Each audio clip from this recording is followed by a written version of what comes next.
This is where they are building the largest nuclear fusion reactor in the world. Right now, I am inside the assembly hall of the International Thermonuclear Experimental Reactor in the south of France. And just behind me back there is where scientists and engineers are working to replicate what happens inside the sun. Now, this is so much more than just another energy project. It's a $22 billion science experiment between a whole host of nations all coming together to try and change how we generate power on this planet.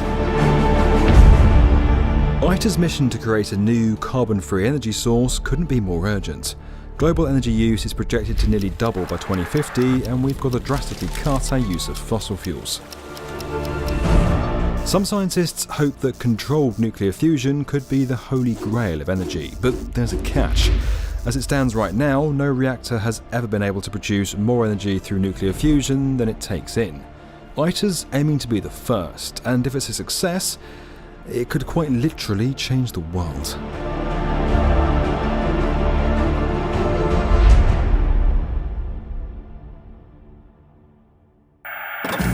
Nuclear fusion, the energy which fires the hydrogen bomb, and the sun. Could this be the pot of gold waiting at the end of the rainbow? To provide energy which is cheap, clean, and inexhaustible. In November 1985, General Secretary Gorbachev of the Soviet Union made a proposal to US President Ronald Reagan: form an international coalition to develop fusion energy for peaceful purposes. A year later, the EU, Japan, Soviet Union and US all agreed to design a nuclear fusion facility called ITER. Today, that effort's grown to include thousands of engineers and scientists across 35 member nations.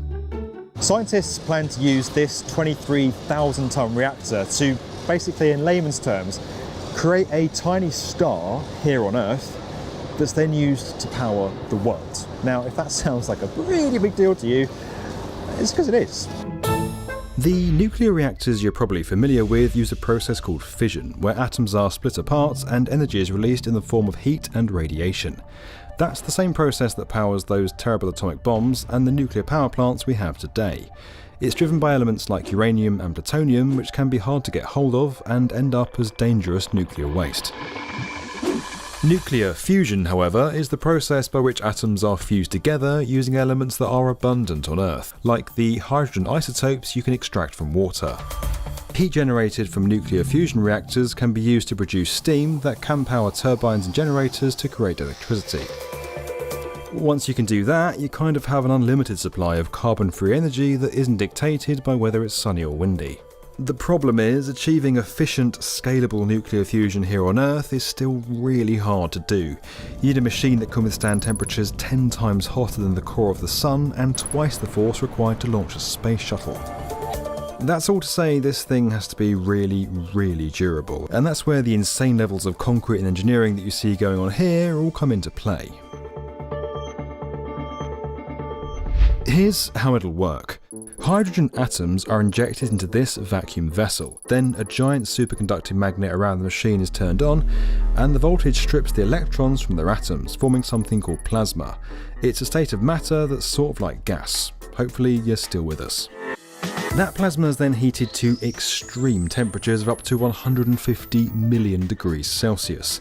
The atoms then fuse together and release a huge burst of thermal energy in the process. That nuclear reaction produces 4 times as much energy as nuclear fission, and 4 million times the amount of energy you can get from burning the same amount of coal, oil or gas. The ITER tokamak will be the largest and most powerful fusion device in the world, with 1 million components and 10 million parts. Those parts are all made and assembled by ITER's member countries and then shipped here to this 445-acre site in France. It's kind of like building a Lego kit, just 10 million times more complicated. I'm Colette Ricketts and I work as the Deputy Head of the Project Control Office for ITER organisation. It's my job to make sure that all the bits that are needed to put together the Lego kit that is ITER show up on time, the right colour, the right shape, the right time. I'm the Grand Master of the Lego kit. With so many heavy components needed to make the machine, 104 kilometres of roadway have been specially modified into something that's now known as the ITER itinerary. We've built bridges, we've widened roads, we have police convoys to get our components through. It's a massive undertaking just to move a component. Everything then comes here into the massive assembly hall. Parts are put together and these enormous cranes on the ceiling above my head lift it up and over into the reactor. At its core, we're still building the same facility we were building and was imagined decades ago. But of course, every week something changes because we're on a global platform. Pandemics, Brexit, political elections. So then we reschedule, we reorientate our programme. I spend most of my time saying, well, that was the plan, but nothing goes to plan, and this is how we're going to adapt. Now, I'm a self-confessed construction geek, and ITER really is the ultimate construction project. If you thought getting one national government to build an infrastructure scheme was hard, try doing it with 35 nations, all with different languages, cultures and building practices. It's a pretty nuclear level of project collaboration, and tools from Think Projects are helping to make it all happen. So it's the coming together of these nations who recognise that there's a problem with the environmental conditions, recognise the potential of fusion to solve the baseload energy problem, and are now working together in the most amazing collaborative way. I think there's something like 45 native languages at the ITER head office. It's an amazing thing. Behind all the concrete, magnets and metal, there's a lot of different people building, shipping and assembling millions of specialised parts.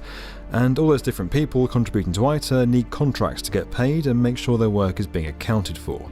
Think Project manages contracts for nearly 400 users across 30 organisations and those 35 nations. It's not the most glamorous part of the project, but it's the glue that kind of keeps the whole thing together.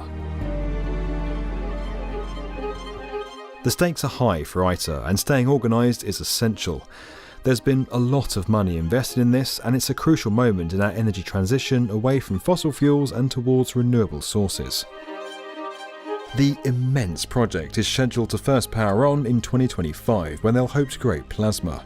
Eventually, the goal is to create, at least for a few seconds, what scientists call net energy, where more energy is produced than used. Once that small task is done, the next challenge will be to actually funnel the energy made through fusion into our existing power grids. But that's still a couple of decades away and will likely be taken up by other reactors. ITER isn't the only group trying to harness the power of nuclear fusion. A growing number of coalitions and private companies are racing to figure out how to make fusion power commercially viable and competitive with the price of fossil fuels. The new US infrastructure bill has a number of provisions for nuclear energy research and production.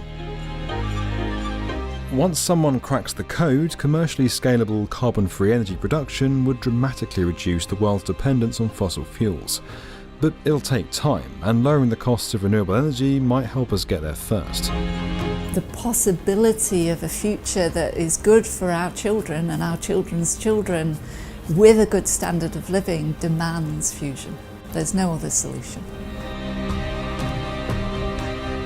Standing here at the very centre of this reactor that could quite literally change the world is a really powerful reminder of just how impactful the construction industry can be. You know, none of this would be possible without the sector that so many of you work to create every day. Yeah, the spot where I'm currently standing in decades to come could be seen as the birthplace of a new kind of energy on this planet. I'm not sure it gets cooler than that. This video was made possible by Think Projects. You can learn more about that at the link below. And as always guys, if you want to get more from the definitive video channel for construction, from the channel that takes you inside the very heart of a nuclear reactor, make sure you're subscribed to the B1M. Ooh.